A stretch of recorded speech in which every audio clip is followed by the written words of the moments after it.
Мерката за плаќање на придонеси за хонорарците ќе стартува од следната недела, од 1 јануари, бидејќи е добра мерка и правична мерка.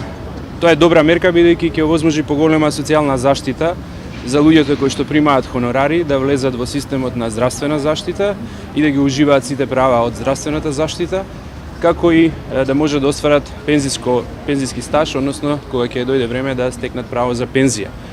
Впрочем, дека е добра мерка потврдува и фактот дека речиси во сите европски земји, од Германија до Чешка, Белгија, Данска и сите други ја имаат истата мерка и на идентичен начин. Мерката е и правична, бидејќи ќе овозможи сите подеднакво на остварениот приход да придонесат за системот на здравствено осигурување.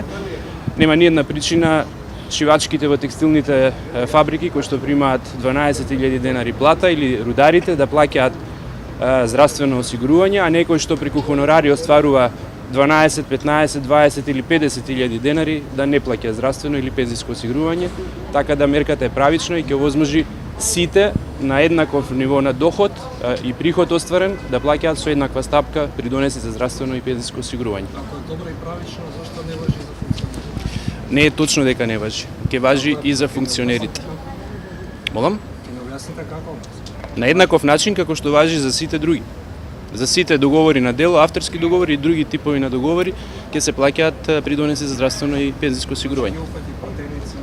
Ќе ги опфати функционерите кои што остваруваат дополнителни средства врз основа на овие договори што ги кажува.